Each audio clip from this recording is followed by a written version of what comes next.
Hello and welcome back to the Real Estate Regroup Show. I am your host, LJ Walker. Today, we're going to talk about the fact that Prince, his childhood home, has now officially become a National Historic Landmark. But hold on, it's not that famous Purple Rain house that you saw in the movie. It's also not the house that he painted purple. That actually was his first house. But we're talking about something a little bit more special. We're talking about one of the homes that he lived in with his family. It was a home that both his mother and father bought. The home right now is worth about $190,000. And currently, when I looked up the court records, the county records, excuse me, it said that it's owned by a bank. Okay.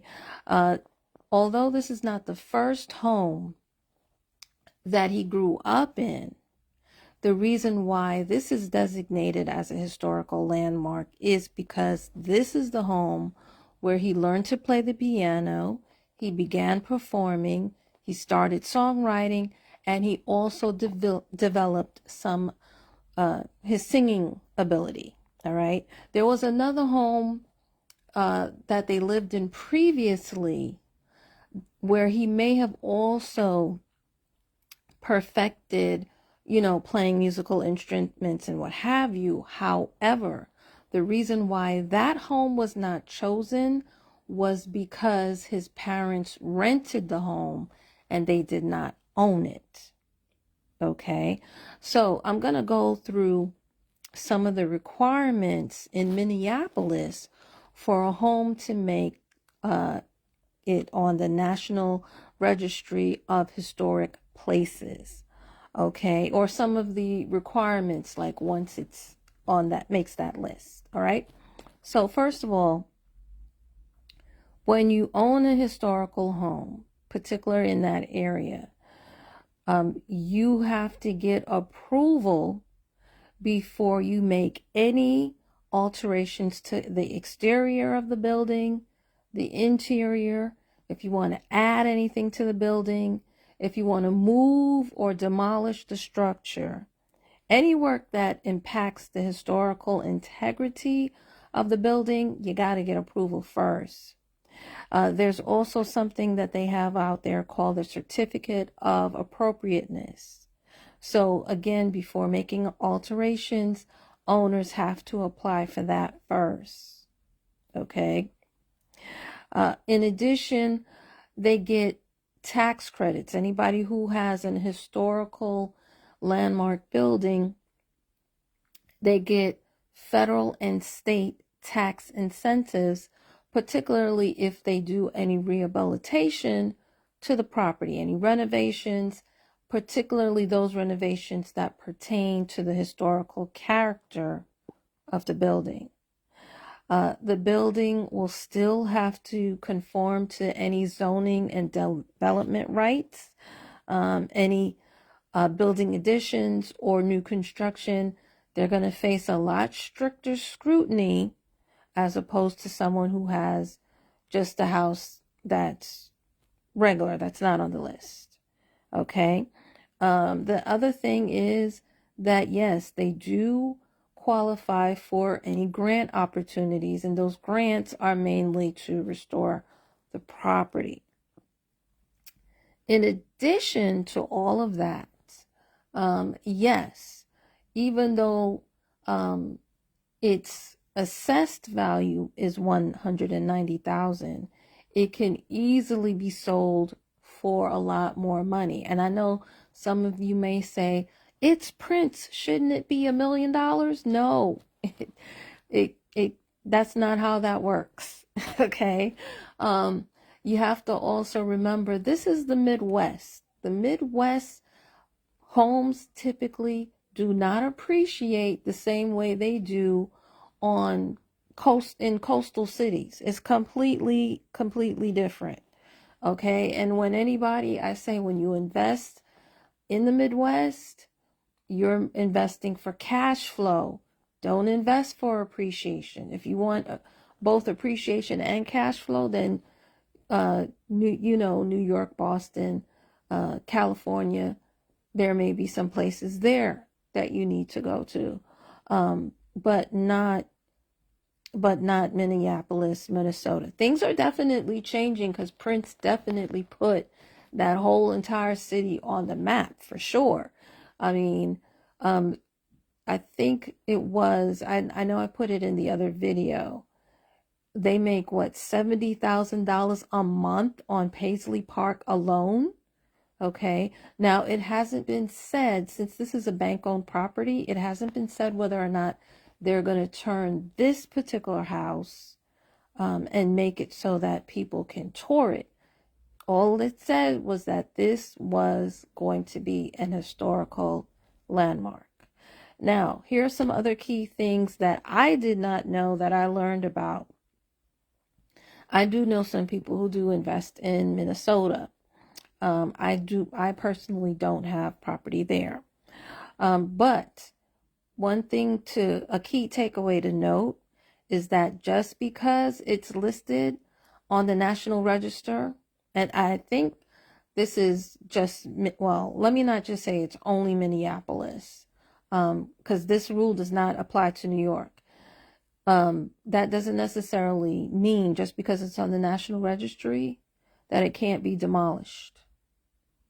Normally, in other places, no, you can't just come and demolish it. In New York, the only way they're going to let you do that is if you don't take care of the property. But if the property is taken care of in Minneapolis, unfortunately, yes, it can be taken down. Being on the National Register does not prevent it from being demolished. Okay. They have to go a step further in order to do that. You have to be, for example, if there's any federal funding or permits involved in making it a historical designation, if there's any, local ordinances or protection, then yeah, they can use that to prevent anybody from demolishing it. Otherwise, no. So Minneapolis is definitely different from New York in that particular case. Okay. Now, if the other thing that I wanted to just go through real quick is, and I probably should have mentioned this earlier, this house is a 3-bedroom, 2-bathroom house. Although altogether Prince had 8 brothers and sisters, they didn't all live together. No, he only lived with his one full sister, from my understanding, that he had with his mom. They didn't stay in this house. They did move to other houses eventually.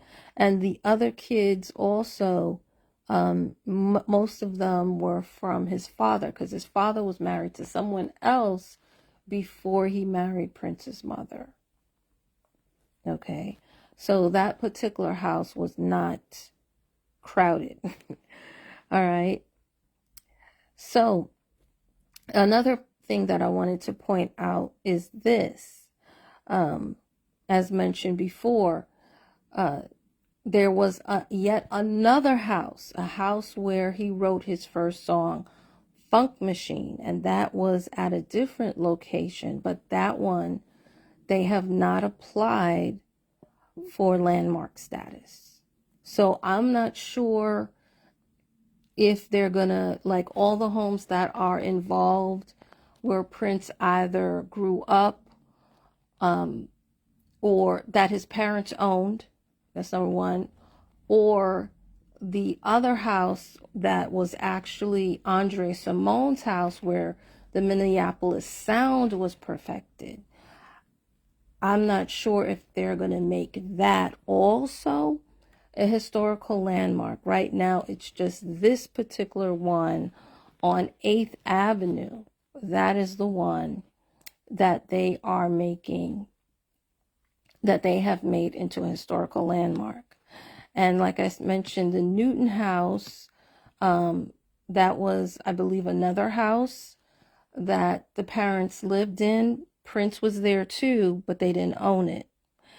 So from my understanding, they may still, it's not going to get historical landmark because of that, but they may still go ahead, and there's this transit line project that they're thinking about building there. That's one of the reasons why a lot of real estate investors are looking and have been looking at Minnesota even before Prince passed on, by the way. But when he passed, I noticed a whole bunch of more people actually, I did notice that a lot more people decided to invest there. And I've even noticed people, more and more people decided to move there as well.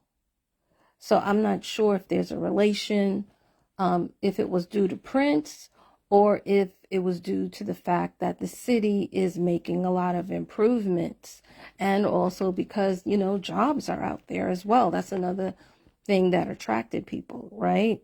So anyway, I just wanted to let you guys know what's out there, what's going on in the real estate realm of things, particularly surrounding Prince.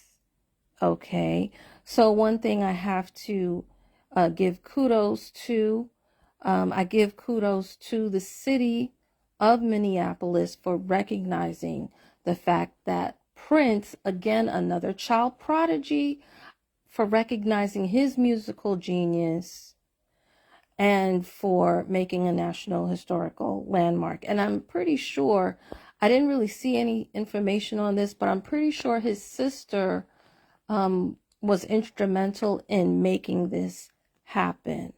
So kudos to, and also, of course, the fans, you know.